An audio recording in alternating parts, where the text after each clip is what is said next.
Tá funcionando, sim. Tá.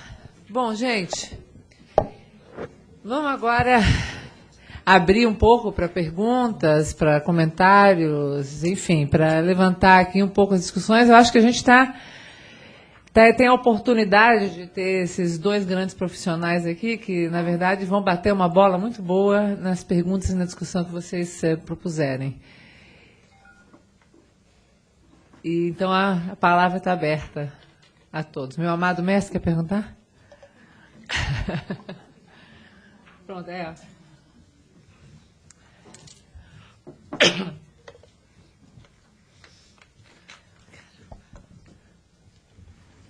Bom, parabéns pelas excelentes apresentações.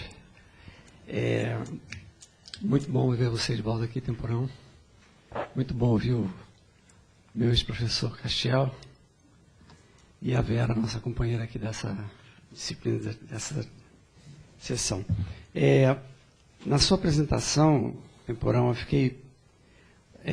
que é uma apresentação um pouco pessimista, eu diria.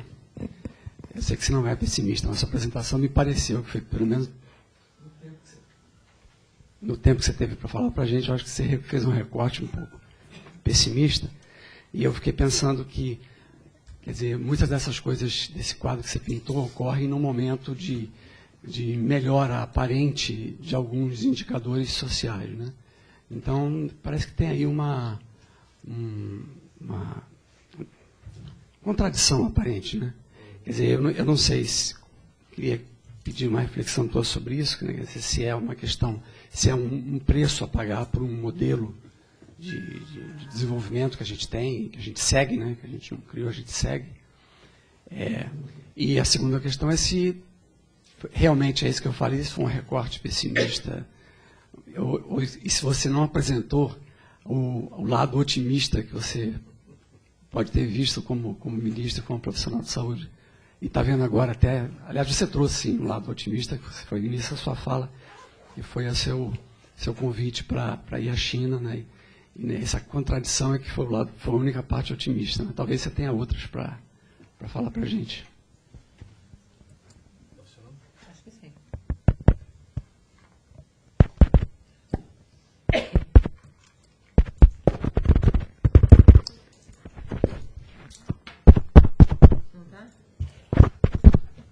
Fala daqui, ó. Esse aqui vai funcionar.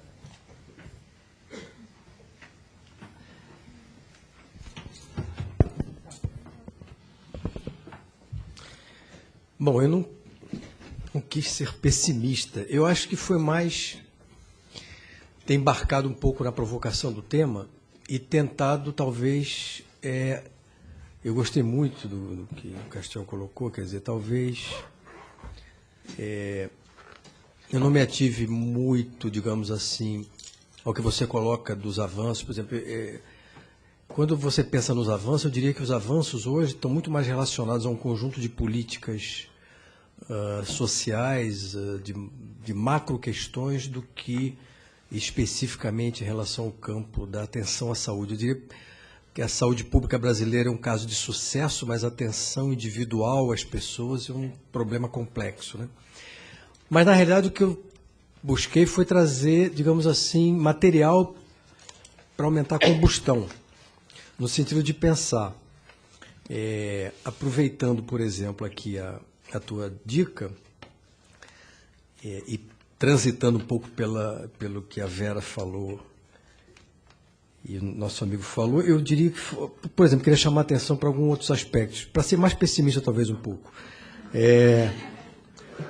Uma coisa muito curiosa que acontece nesse contexto, quando a Vera coloca essa questão mais da relação entre Estado, economia, regulação, corporações, direito, né, é que a indústria usa muito a questão do código de autorregulamentação, né, que é uma coisa singular, porque, como diria o Brizola, é colocar a raposa para tomar conta do galinheiro, né, quer dizer. Então, no caso de publicidade, por exemplo, tem o CONAR, que é o Código de Autorregulamentação Publicitária. Então, quando eu estava no Ministério, aliás, só um parênteses, eu não sei qual foi o ministro que sentou com a indústria do cigarro, mas não fui eu, tá? Depois você diz quem foi aí. Eu não sentei. Fecha parênteses.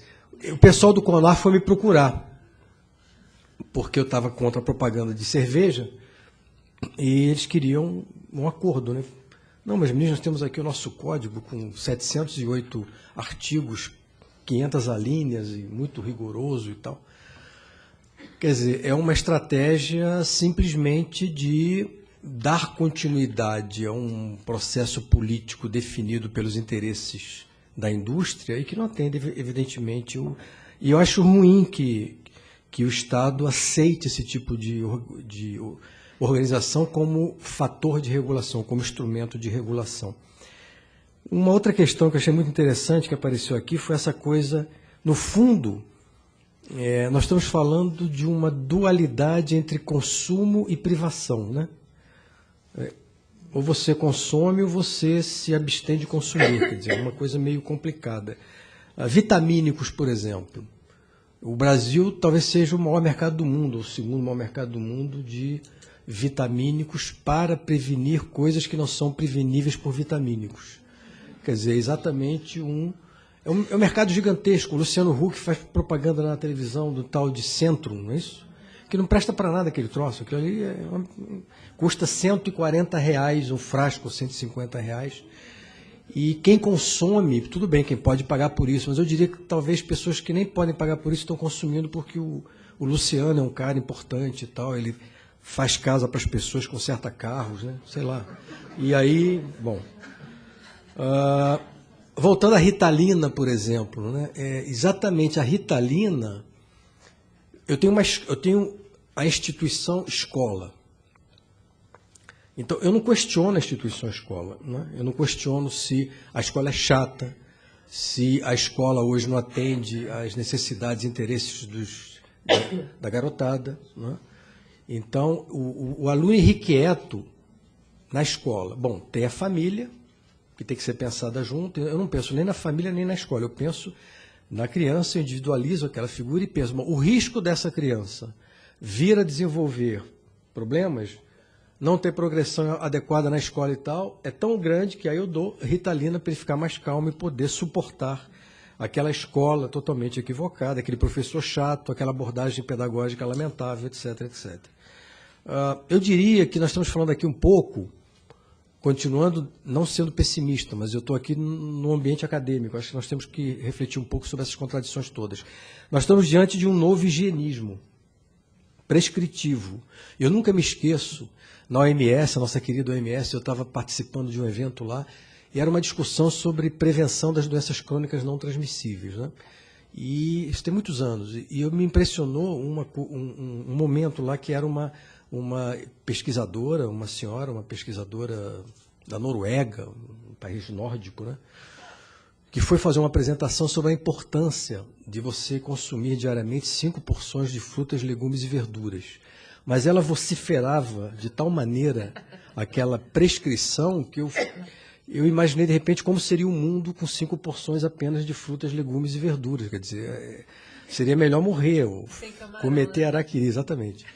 Então, essa coisa prescritiva, higienista, né, ela está presente, sim. A outra questão, que é um tema caro aqui a Fiocruz, é que o jornalismo científico está profundamente envolvido nisso, né, porque o jornalismo científico acrítico, todo dia você lê adultos albinos de 1,5 m com unha encravada no pé esquerdo são mais propensos a... Aí no dia seguinte sai, não, foi um equívoco, porque o outro cara lá pesquisou que esses caras não vão ter nada disso, vão ter uma outra coisa muito pior ou muito melhor. Todos os dias consome, não consome, toma, não toma, faz, não faz. Agora já li que o índice de massa corporal está errado, agora é simplesmente dividir a altura por 2 e você tem a circunferência abdominal muito mais rigorosa. Bom, pelo menos é mais fácil fazer a conta, né? Aquela outra era complicada. Então, o jornalismo científico também é um problema também, não é? E eu fico pensando, viu, Castiel, como é que é essa coisa, o cara acorda e aí, ele começa a fazer, ele começa a construir mentalmente um painel de riscos a partir do acesso que ele tem à informação, não é? Aí ele faz assim, bom, pelo que eu li nos últimos 12 meses, o meu avô morreu de câncer, o meu tio materno teve diabetes. Então, a probabilidade, eu tenho que tomar cuidado com isso, isso e isso. Mas, entretanto, O meu bisavô morreu com 110 anos. Bom, isso já me anima um pouco. Então eu posso hoje, por exemplo, não caminhar na praia. Eu nunca me esqueço que eu, quando tinha 6 anos de idade, minha mãe, ela me acordava, a mim e os meus irmãos, às 5 horas da manhã, porque havia às 6 horas um programa na rádio Mairinque Veiga, chamado Ginástica pelo Rádio. Professor Oswaldo Diniz Magalhães. Tem a estátua desse cidadão na Praça Sans Penha. Então, era mais ou menos o seguinte, você acordava, você tomava um café da manhã frugal, você botava um short, uma camiseta, aí tinha uns painéis onde tinham fotos dos exercícios, você tinha um bastão, era um cabo de vassoura cortado, né?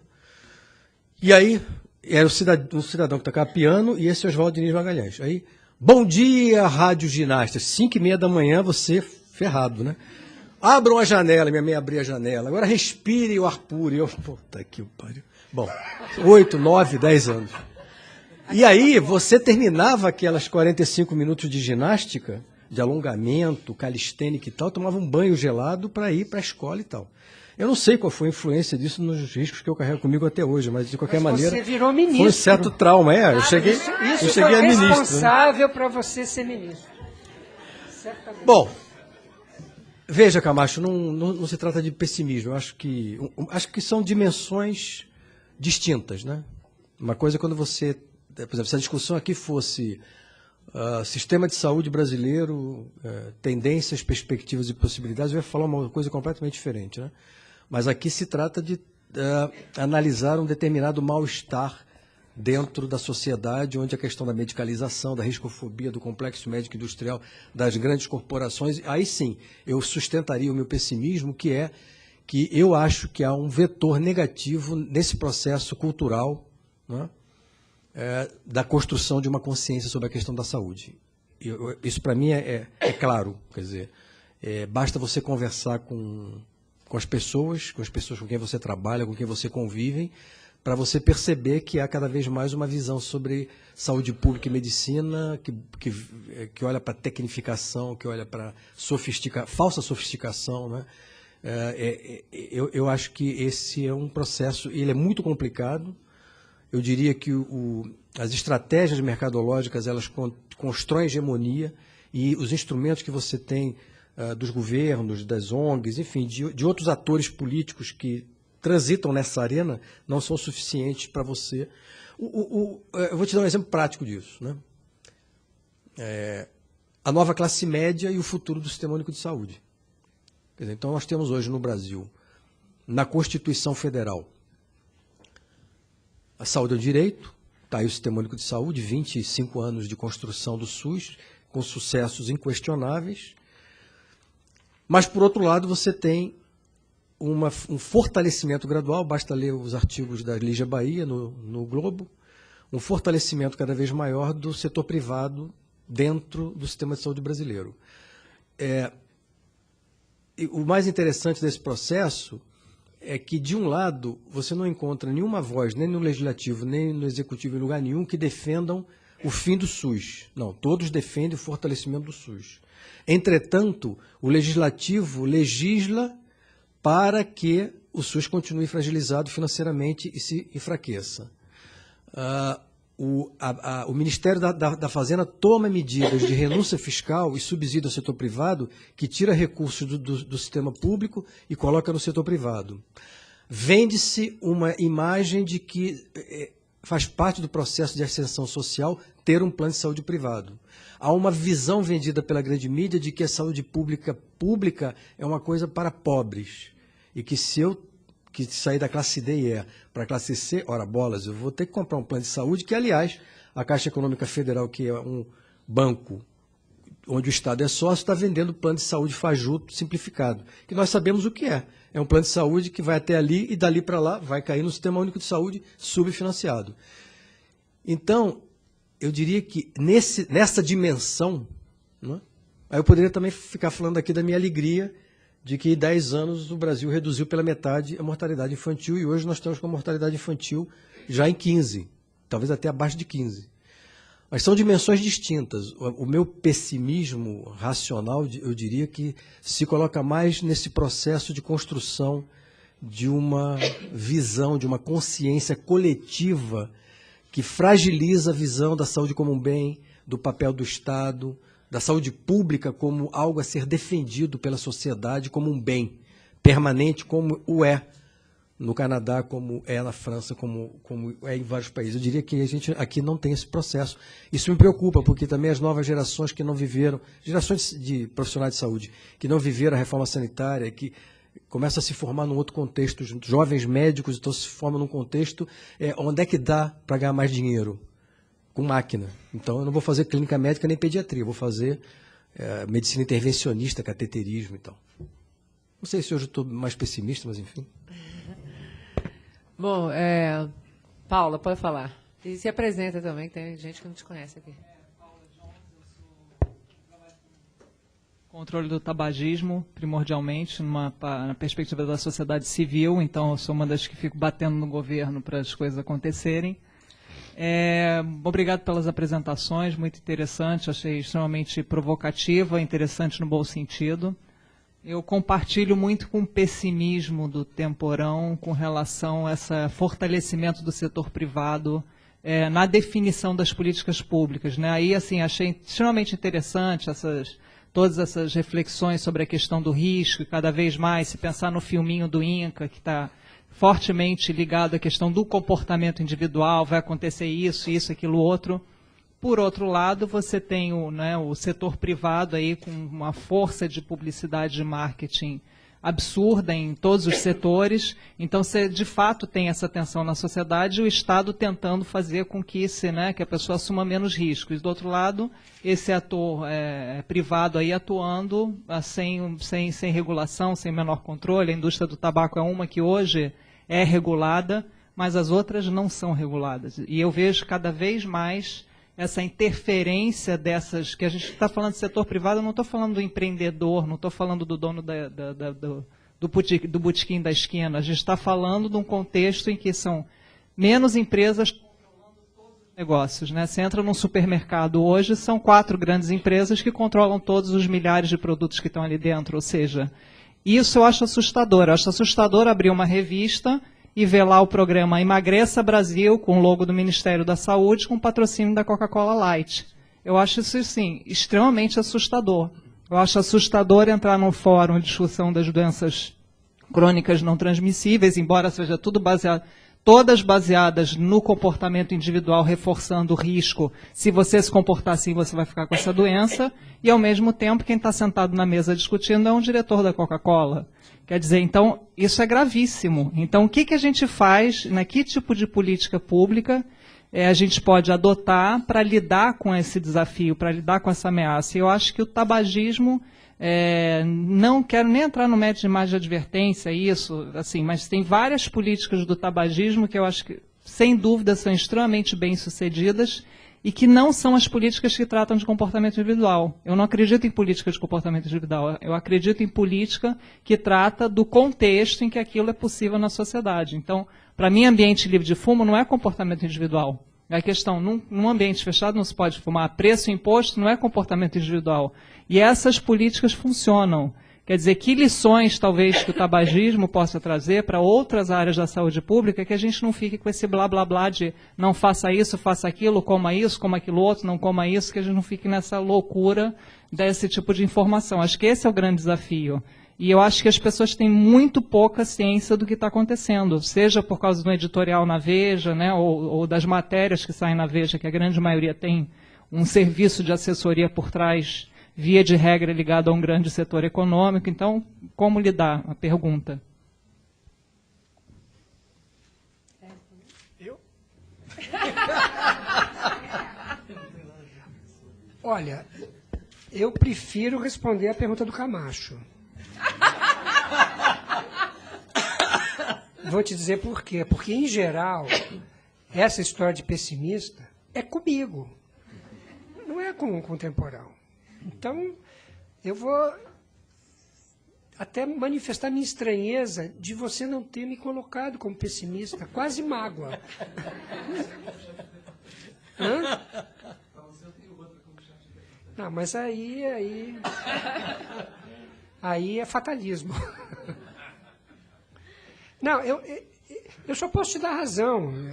Eu acho que dentro do contexto que a gente lida, e se vocês estão de acordo com essa perspectiva do cinismo, que é um pouco forte, mas não no sentido de deformação moral de pessoas que têm comportamentos disfarçados, escusos, cujos interesses são complicados, mas nessa coisa de estruturas normativas duais.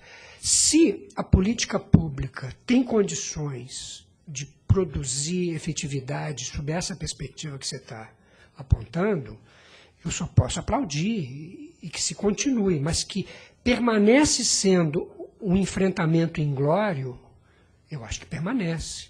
Ainda mais diante dessa algazarra de responsabilização individual. Por exemplo, a minha questão nem é com o tabagismo, porque há suficientes elementos que mostram o dano, há suficientes elementos que mostram a participação das empresas, do jeito como se dá. Agora, o meu problema é como é que isso se junta no contexto todo do risco. Por exemplo, eu fico atualmente ameaçado pelo risco dos médicos, atuando como médicos. E eu sou deformado em medicina. Então, assim, eu vou ao médico com medo de médico, porque eu não sei de que maneira a indústria farmacêutica interfere na prescrição. Aliás, o Temporão participou de um programa na Rede Brasil, que eu apareci assim, de gaiato uma hora. E aí, como é que se lida? Quais são as políticas públicas para regular a relação de médicos? Aliás, não existe mais relação médico-paciente. É relação médico-empresas farmacêuticas e de equipamentos paciente. Tem um bloco aí no meio. Plano de saúde. Plano de saúde, sim. Perfeito. Bem lembrado. E aí, a minha questão é assim, como transformar todas as possibilidades que existem em políticas públicas? Aí eu te devolvo a pergunta. Algo bem judaico. Eu queria dar um pitaco aí nessa história, que é a seguinte. Eu tive o privilégio de visitar o projeto Karela no norte, na Finlândia, que é um país pequeno, tem 5 milhões de habitantes, e que fizeram isso na década, acho que de 70 ainda, 70, 80. Fizeram um programa para diminuição de risco de doenças cardiovasculares.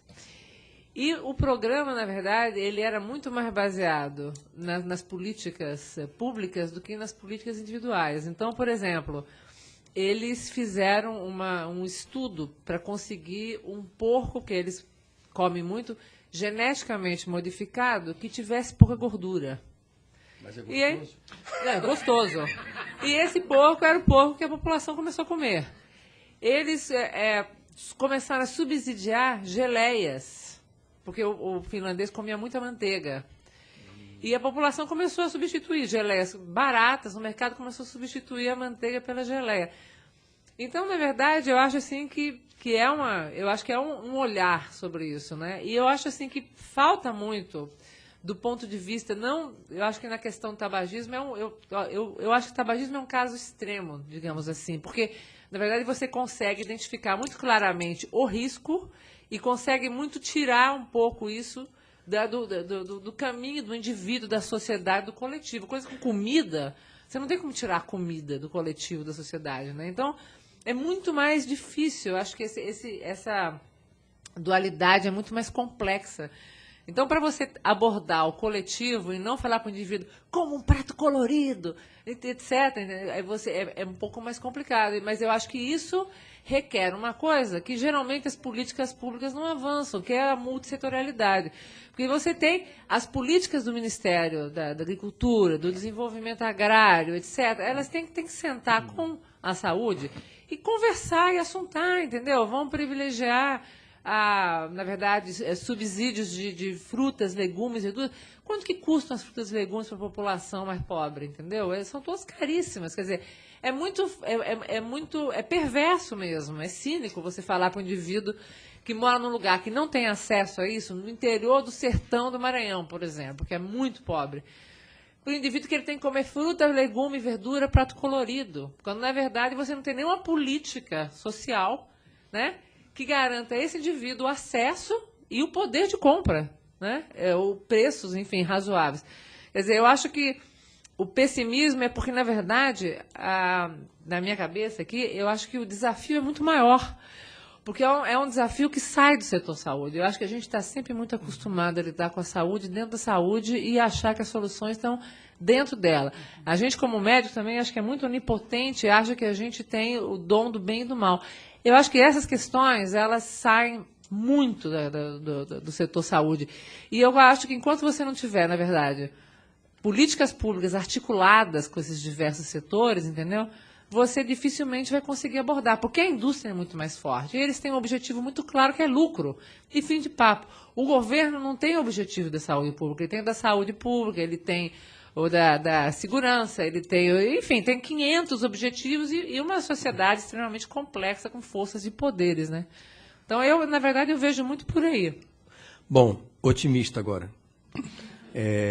Essa questão do processo de construção de um padrão alimentar. Não é? Como é que essa coisa se dá? A influência da família é fundamental, mas o pertencimento a uma determinada classe é fundamental, classe social, não? Evidente. Mas olha só, tem coisa boa acontecendo. No sertão do Araripe, em Pernambuco, do governador Eduardo Campos, tem um programa intersetorial. Tudo que está acontecendo interessante no Brasil hoje tem várias disciplinas dialogando. Esse negócio de saúde, querer fazer tudo sozinho, esquece que não vai dar certo. Acaba caindo aí nessa questão, que eu vou comentar também uma outra coisa. Lá no sertão do Araripe, então, tem um negócio chamado Mãe Coruja, que é uma política voltada para a mãe e para o bebê, naquela linha que eu conversei aqui. Mas vai muito além disso, por exemplo, a questão da merenda escolar é de altíssima qualidade e está articulada com pequenos produtores rurais que produzem para que as crianças possam na escola comer.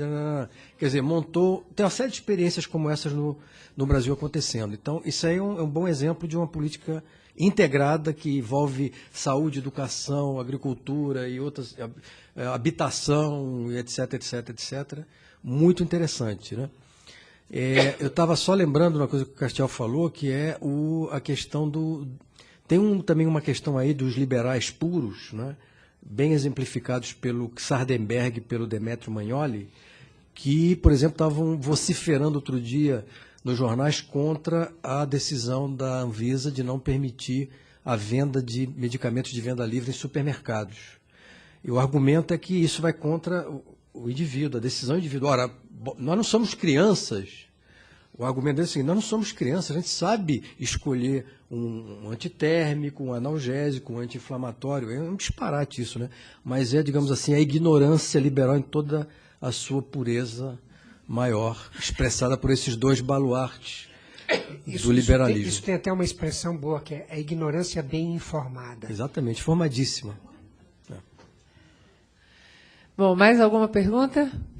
Marisa?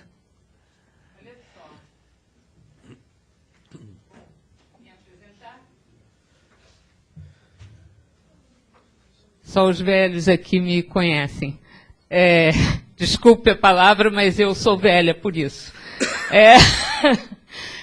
Eu queria colocar para a mesa uma pergunta que, desde a época que eu trabalhei como coordenadora estadual de controle do tabagismo, e hoje trabalho com tuberculose, se coloca e é sempre uma incógnita para mim o que fazer diante da contradição em público, não aqui na academia, que a gente fala barbaridades e é ótimo, porque a gente aqui tem um espaço que a gente pode falar. Assim como nos anos 80 eu fiz reingresso para a Faculdade de Filosofia, e eu dizia, gente, isso aqui é um barato e fixe, porque aqui pode ser maluco. Lá na Faculdade de Medicina da UERJ não podia ser maluco. O cara que surtou lá durante o curso foi expulso.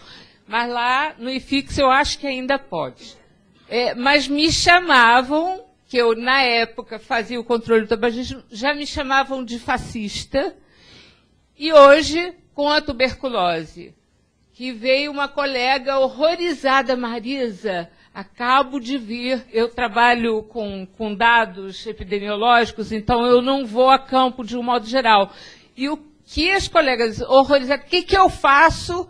Porque o fulano, que é o bambambam de esquerda, lá, no meio lá da capacitação dos agentes de saúde, disse que fazer o TDO, quer dizer, o tratamento diretamente observado, é fascista, que não pode... Gente, olha, gente, eu acho que há tipo de coisa que a gente pode dizer e até sair na porrada mesmo aqui dentro. Agora, lá, diante, no fronte, com o paciente que precisa... A tuberculose, no Rio de Janeiro, está graçando de uma forma horrorosa que ninguém quer nem divulgar os dados. E aí, sabe, o que a gente, que é profissional de saúde, e eu já estou velha, aposentada e continuo na batalha porque não aguento ficar em casa sofrendo isso, o que nós vamos fazer daqui para diante, já que antes não soubemos. Essa é a pergunta que nunca quer calar. E ela evidentemente, que se manifesta. E o que eu posso te dizer é que eu estava no IFIX, não sei se no momento de loucura deles, mas fui lá para apresentar a minha loucura. E aí o professor que tinha me convidado disse... Inclusive foi pelo lado do Camacho, assim, disse que a minha versão era a versão desencantada, que havia uma versão encantada. E a versão encantada o exemplo que ele me deu foi da epidemia de cólera no Haiti, em que a intervenção ela tem que ser protocolizada, aquela estabelecida pelos protocolos e posta em ação. Quer dizer, não há dúvidas em relação à capacidade de intervenção técnica em vários pontos de aplicação. Isso não está em jogo. Quer dizer, no momento da tua prática, ela é a tua prática, mas você tem que saber que há vários vetores que fazem com que aquele tuberculoso chegue tuberculoso e que, independente da tua intervenção, a possibilidade dele não responder ao tratamento, de virar faltoso, tem um nome técnico que eu não me lembro agora, que existe, abandono. Então, nesse momento, nós temos que admitir a função da técnica, da intervenção, do conhecimento epidemiológico, médico, farmacológico. Não tem como. A questão é que tem outros elementos que entram no jogo e que às vezes escapam. O que estava sendo falado há pouco pela Vera, escapam ao alcance e, por mais que haja efetividade na intervenção técnica, ela não resolve o problema diante da sua magnitude. Naquele caso, pode salvar a vida. É como desnutrição. Desnutrição não tem muito o que pensar, você tem que intervir e funciona. Agora, a obesidade é mais complicado. Obesidade já... Enfim. É diferente aí, né? Porque, bom, a questão aí não é, digamos assim, o paciente profundamente conhecedor da dinâmica do bacilo de Koch no seu organismo, decide que não vai se tratar porque ele prefere usar florais de Bach. Não é o caso, né? Eu acho que aí expressa uma falência do sistema de saúde. Quer dizer, quando uma população de pessoas com tuberculose não consegue fazer o tratamento adequado, concluir o tratamento e se curar, isso expressa uma falência do sistema de saúde. Por isso que o sistema de saúde está se repensando e uma série de outras abordagens terapêuticas estão sendo implementadas para garantir que é uma informação adequada. Então, acho que aí nós estamos num outro espaço, num outro mundo. Um profissional que acha que essa abordagem é fascista Não sei, eu acho que ele precisa se tratar, talvez, né? Ou trabalhar em outra área. Gente, alguma pergunta? Camacho.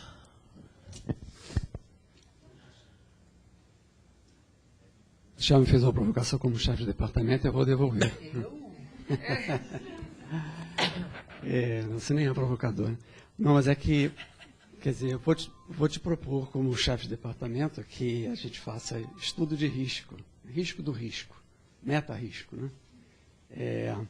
Na verdade, a pergunta era se você comentaria os determinantes desse quadro que você pintou. É um abuso das evidências, porque ou é um mau uso, ou é uma falha, ou se as evidências estão falseadas, ou, enfim, onde é que está o problema para que a gente tenha esse quadro que eu acho que você pintou bem. Me parece que há um abuso, né, das evidências de risco, que são bastante fortes. Mas eu não percebi bem onde é que o que mudou. A partir de que momento passa a ser um exagero, que me parece que você está querendo também dizer, né? E se você vê determinantes disso, ou se isso em si mesmo é um fator de risco também, né? Essa percepção exagerada de risco é em si mesmo um fator de risco, e para quê, né? Sim. Posso complementar a pergunta dele? Não, pelo seguinte, que nós não tratamos aqui de um tema também, de repente você aproveita e entra por aí, é que o médico, né, o prescritor, por exemplo, quem é que prescreve estatina hoje? Que especialista? Bom, no Brasil nós temos uma situação singular que é a seguinte: todo médico pode exercer qualquer tipo de especialidade, de transplante de órgãos a psicanálise, basta ter um diploma de médico, né? Eu diria que, chutando, 60%, 70% da prescrição de estatinas no Brasil hoje não tem nenhum critério epidemiológico ou científico. Simplesmente faz um exame, está alto, limítrofe, 220, né, 210, estatina. Olha, e nós sabemos os efeitos colaterais que a estatina causa do ponto de vista hepático e outros, desenvolvimento de diabetes, etc, etc.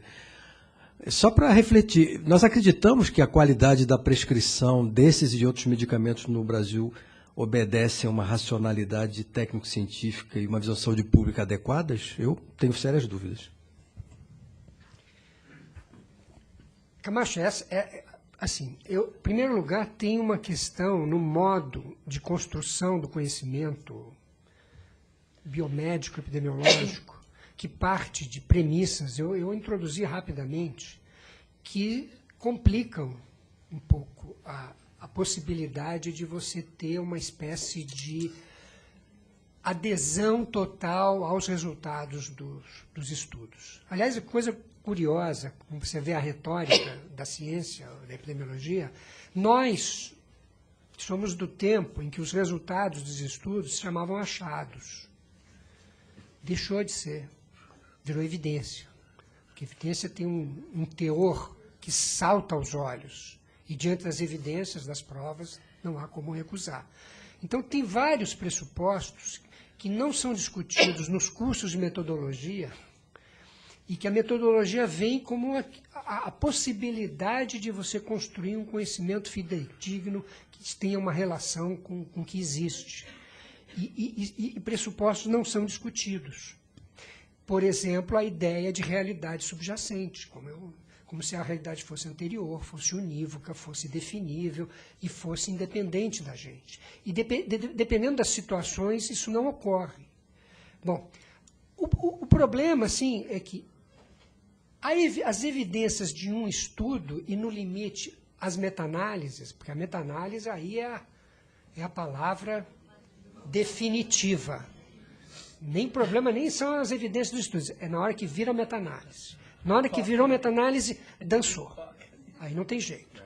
A minha questão é que você começa a acumular esse tipo de produção, e aí, no acúmulo, quer dizer, toda a razão que orienta a produção desse conhecimento, ela enlouquece.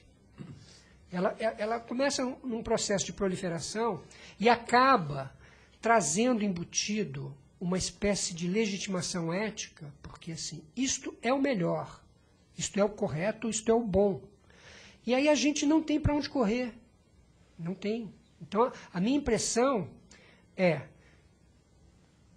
tratando caso a caso de doenças, de, enfim, agravos, você até pode se manter racionalmente razoável. Mas tem uma hora que eu não sei qual é, se eu soubesse, que vira o fio. Usando aquela coisa de ser a mola, mola, mola. A faca tem uma hora que você perde. Ela deixa ficar amolada e quem se amola é você. Então, assim, eu acho que tem uma hora que esse casamento científico-ético, juntando com a perspectiva da eficácia instrumental e, sobretudo, essa ideia de gestão racional, começa a fazer água. E faz água e a gente... Eu queria, assim, uma ciência que me tranquilizasse. Essa ciência, a mim, talvez eu seja muito neurótico, ela não me tranquiliza. Você deixa angustiado. Entendeu? Eu acho que há um processo de você ficar correndo atrás do prejuízo e que tem uma ideia de promessa da ciência. Tem que falar de ciência, isso é um complicador, mas estamos falando de ciência da saúde. Houve uma promessa no meio do século passado, descobriu-se a penicilina, os antibióticos, etc. E essa promessa ela não se realiza no sentido de nos apaziguar. Quanto mais se sabe, mais a gente fica assim, mas como é que a gente dá conta disso? Teve um momento assim que parece que saiu do controle. Eu não sei se eu estou tentando também responder, a resposta ao temporal já está dada, é óbvio que não há como. Entendeu? Eu acho que a decisão médica ela é cada vez mais, eu diria, imprevisível. Pouco científica. Ou pouco científica. A minha dúvida, inclusive, é pior. Assim, se for científica, isso me tranquiliza, porque, no fundo, é uma luta contra a finitude. É uma luta que o resultado a gente sabe. Aí, a grande meta qual é?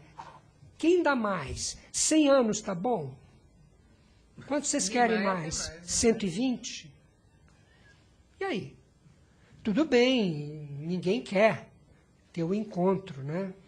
Mas, no fim, fica numa falsa impressão que você controlando o risco, você controla melhor o encontro com a senhora caveira vestida de andrajos com a foice, que, aliás, saiu de cena, e o que está na cena são os riscos, que a gente tenta gestionar, mas ele tem uma impossibilidade dada. Então, a minha questão é assim, eu não quero demonizar a ciência, entendeu? Eu sei que me escapa, mas teve uma hora que a coisa saiu do razoável.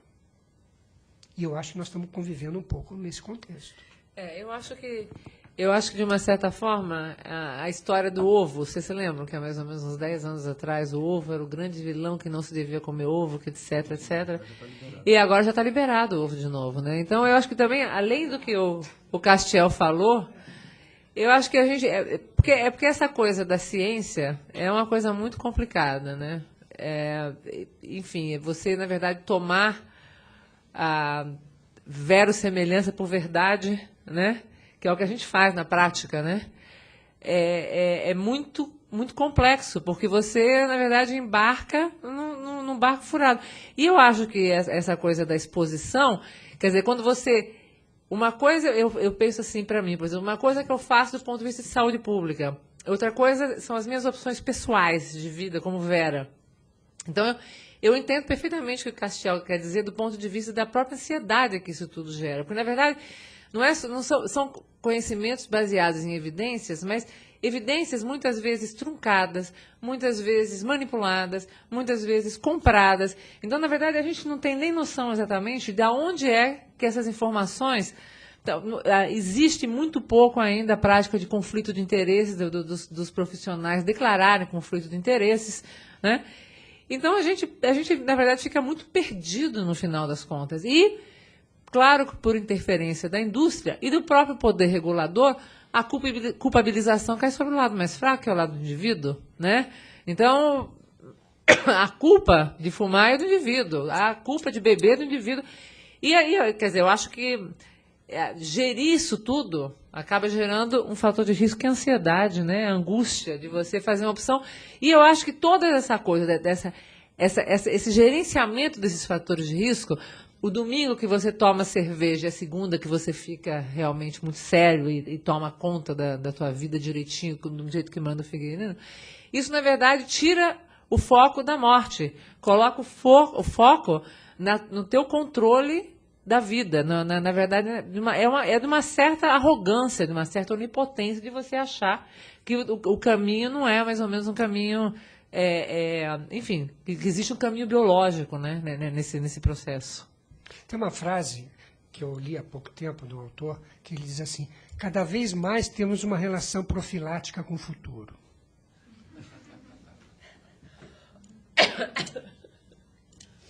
Maurício. Valesca, Maurício para Valesca. Eu tenho 5 minutos. A gente tem mais 5 minutos, então eu peço, por favor, para vocês serem breves. O doutor Temporão tem que sair. Meu nome é Maurício, eu sou estatístico, neurótico. Passei anos fazendo psicoterapia para tentar entender as forças que me conduziam às minhas escolhas, né?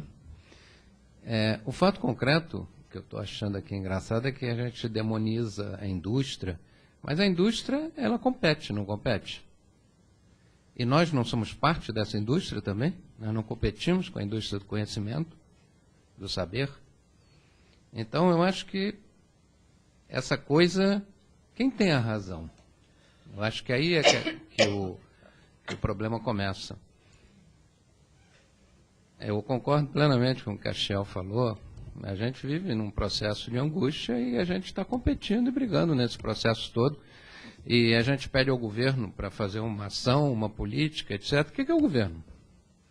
Senão um fruto desse processo todo. Quer dizer, então, eu acho que é mais fácil fazer as pazes com a morte.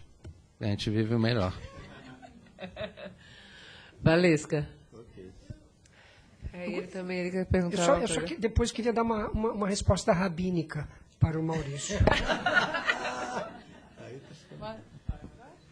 Não, eu queria perguntar ao Temporão. Uma pergunta aí podia ser complementada pela Vera. Porque, assim, no Brasil, eu acho que a gente, então, sabe muito bem que é um exemplo, assim, tem uma política de controle do tabaco super bem sucedida, voltada muito para outros determinantes, e não só do indivíduo, etc. Quando você estava falando da questão da tentativa de proibição da propaganda do álcool, e a gente vê vários exemplos, inclusive muito parecidos com o do tabaco, o uso de figurinhas, o ice, né, a adição de açúcar, e a possibilidade de regular, quer dizer, você não teve respaldo na hora de tentar regular, né? Então, o que você vê dentro e fora do Ministério? Eu vejo algumas coisas, mas, assim, na visão de vocês, o que falta para a gente avançar também em políticas outras como a do álcool, da regulação da alimentação, né? E como é que essa escola, né, poderia ajudar, né, essa sua escola, né, que eu espero que seja a minha também, porque eu fiz o concurso para cá. Então, assim, pode contribuir no sentido de estimular também essas outras políticas que ainda precisam de um reforço, né, para terem um sucesso maior. Eu pergunto rapidinha dele, e aí eu dou a palavra e vocês fecham. Pequenino, só isso que eu estou assim pensando. Há tempo encontrei que na ciência a gente tinha que falar, decidir de onde a gente falava.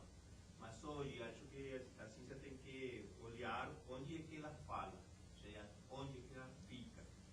E aí eu estou entendendo assim, tem assim a gente tem uma ideia da modernidade, onde o Estado, mercado e comunidade.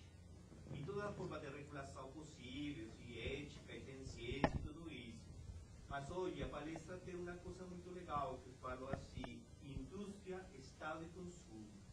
Eu vou olhar para o consumo, porque acho que aí a identidade do consumidor. Acho uma coisa que a gente está passando assim muito rápido, mas qual é essa identidade? Antes de ser nós, cidadãos, nós incorporamos a nossa vida como consumidores. A ideia é essa. É uma identidade que é muito difusa. Isso se realiza no consumo mesmo, que fica mesmo pegado assim, ao desejo mesmo. Assim como você falava, um prototipo de indivíduo apolítico, é histórico. O consumo não tem história, não tem contexto, tem informação pelo que a gente está demandando aqui. E a gente, como investigador, está dando informações. A gente precisa de informações que chegam em pílulas, e melhor se são pílulas não mais, porque a gente tem que agir com o mundo através dessa ideia do consumo, de como consumidor. Eu acho que aí a gente está caindo numa armadilha. Porque a verdade, acho que o problema não é se a ciência tem ou não qualidade técnica, tem capacidade, a epidemiologia pode atuar, mas em qual o pano de fundo da sociedade? E quais são as condições novas da sociedade que podem até afetar os mesmos pressupostos daquela ciência pacífica que tinha tudo controlado. Eu acho que isso mudou.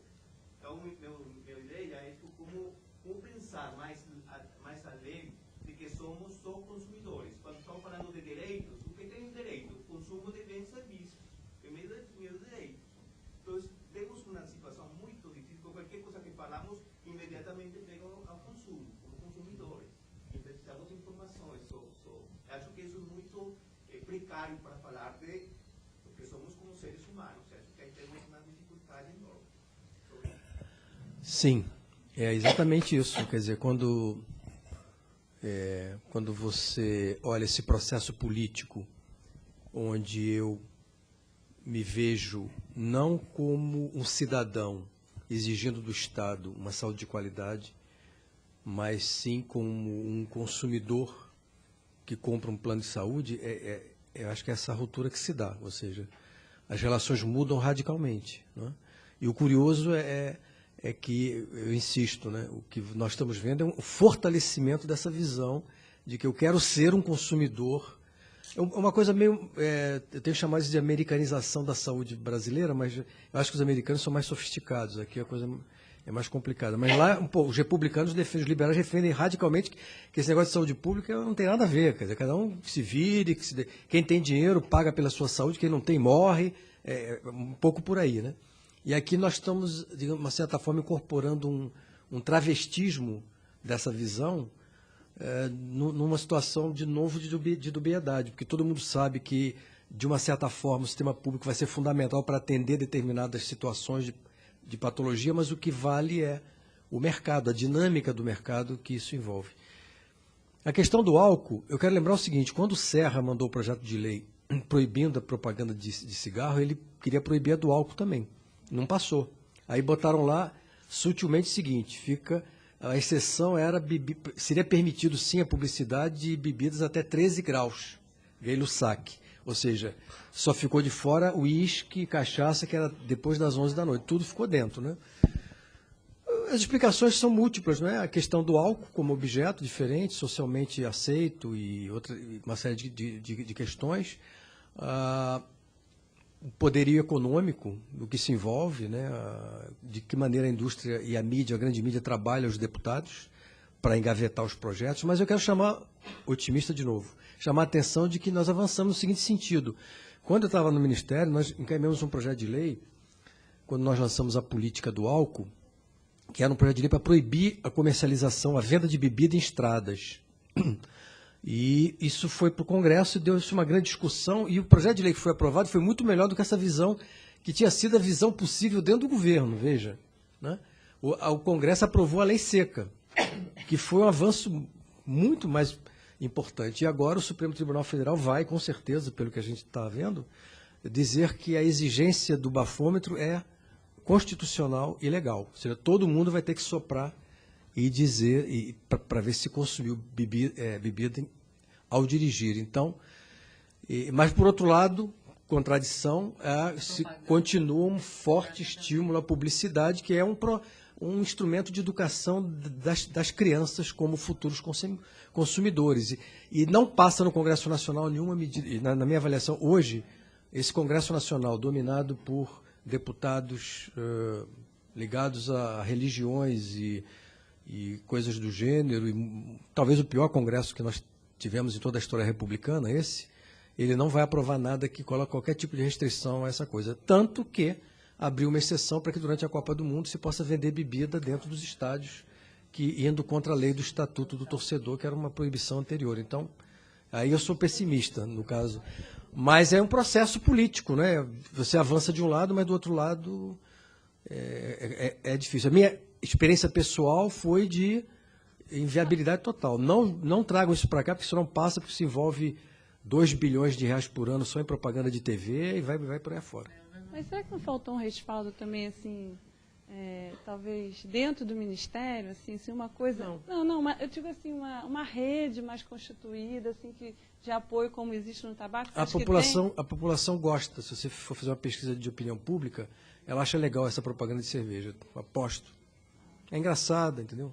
Tem mulher gostosa tal, aparecendo lá, e tem os artistas legais e tal. Então, é um processo político complexo.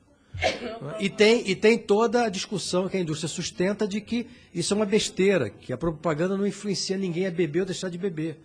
Não tem nada a ver. Quer dizer, na verdade, a propaganda te permite fazer escolhas. O discurso deles é esse. A propaganda é importantíssima porque te permite fazer escolhas. Da cerveja A, da B e da C. Quem entende de cerveja, bebe essa porcaria que se vende aí, nem cerveja é, né? É água com um pouquinho de álcool. Eu vou dar a palavra para o Castiel para a gente terminar. Mas, na verdade, a indústria do álcool usa os mesmos argumentos da indústria do tabaco. Igualzinho.